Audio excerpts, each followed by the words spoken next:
இன்றைக்கு நாம் பார்ப்பதெல்லாம் நாம் வைத்திருக்கின்ற பணத்தை திருடுவார்கள், இல்லது வீட்டிலே திருடர்கள் பூந்து நகையை திருடுவார்கள். ஆனால் இன்றைக்கு விடியா திமுக ஆட்சியிலே உடல் உறுப்புகளை திருடுகின்ற ஒரே ஆட்சி இந்த ஆட்சியிலே தான் பார்க்கப்படுகிறது.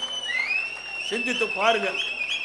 நாமக்கல் மாவட்டம் அந்த பகுதியிலே வறுமையின் காரணமாக ஏழைகள் அவருடைய உடல் உறுப்பு கிட்னியை முறைகேடாக இன்றைக்கு திமுக கட்சி சேர்ந்த எம்எல்ஏ மருத்துவமனையிலே அழைத்து சென்று முறைகேடாக அவருடைய கிட்னியை இன்றைக்கு திருடியிருக்க என்று சொன்னால் இந்த ஆட்சி எப்படிப்பட்ட ஆட்சி என்பதை எண்ணி பார்க்க வேண்டும். அது மட்டுமல்ல, இது கண்டுபிடித்ததும் திராவிட முன்னேற்ற கழகம் தான்.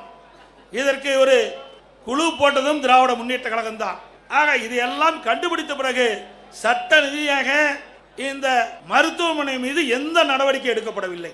ஆக அதிமுக ஆட்சி மலர்ந்தவுடன் இந்த கிட்னி முறைகேட்டில் ஈடுபட்ட அந்த மருத்துவமனை சம்பந்தப்பட்டவர்கள் மீது சட்ட ரீதியாக அதிமுக அரசு நடவடிக்கை எடுக்கப்படும். இது எவ்வளவு கொடுமையானது!